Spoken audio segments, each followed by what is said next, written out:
Mencari pasar padang bisa dipercaya itu zaman sekarang memang sangatlah susah, baik pria maupun wanita. Sama halnya dengan wanita yang ada di film ini. Diam-diam dia bermain di belakang lakinya dan parahnya lagi mainnya sama orang yang paling dekat dengan lakinya tersebut. Ya, film juga ada seorang wanita bernama Yo Jung, masih muda kisaran 27 tahun lebih. Dia memiliki kekasih bernama Min Sik. Hubungan mereka ini sudah lama. Bahkan, mereka berencana menikah tahun depan. Dan kala itu, Min Sik berniat mengajak Yo Jung ikut dengannya ke rumah dan memperkenalkannya dengan ayahnya Min Sik. Ya, calon mertuanya lah.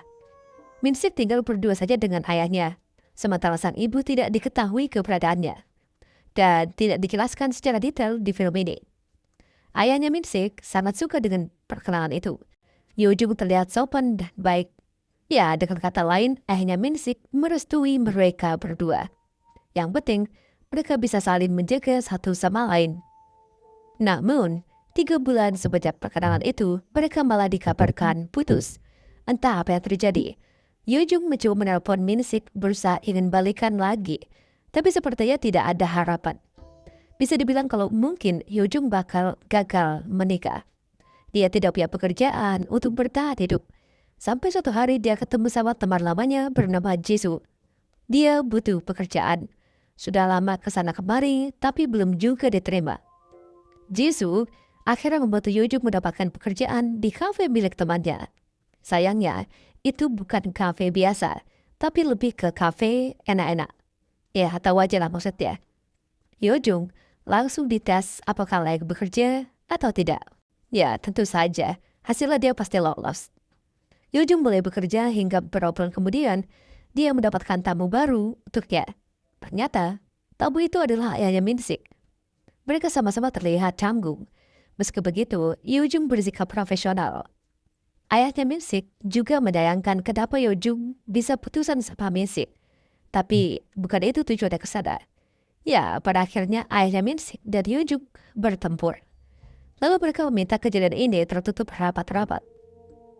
Beberapa bulan semenjak kejadian itu, Yo Jung ditelepon sama Min Sik untuk diajak ketemuan.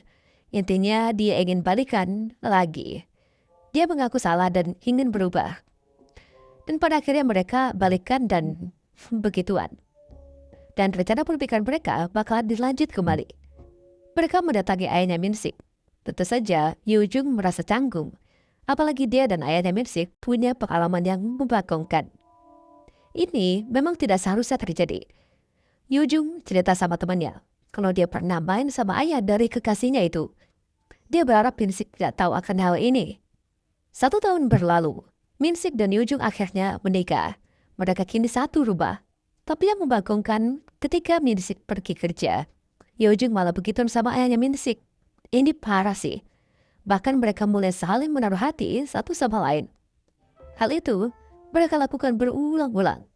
Puncaknya, ketika Min Sik akan pergi dinas, mereka kembali bermain. Sementara Min Sik ketemu sama temannya Yo Jung di tengah jalan. Temannya itu keceplosan dan tidak tahan mengungkapkan sesuatu. Ya, pada akhirnya Min Sik tahu kebenarannya. Dia kembali pulang dan meminta kejelasan pada Yo Jung. Kenapa dia bisa berbuat seperti ini? Kini, pilihan ada pada Yo Jung. Ikut dengannya atau tinggal. Ternyata, Yo Jung lebih memilih bersama ayah mertuanya. Gara-gara kejadian itu, Min Sik jadi stres dan hampir gila. Sementara Yo Jung sudah tidak bersama ayahnya Min Sik dan kembali ke pekerjaan lamanya di kafe enak-enak dan siap bertempur.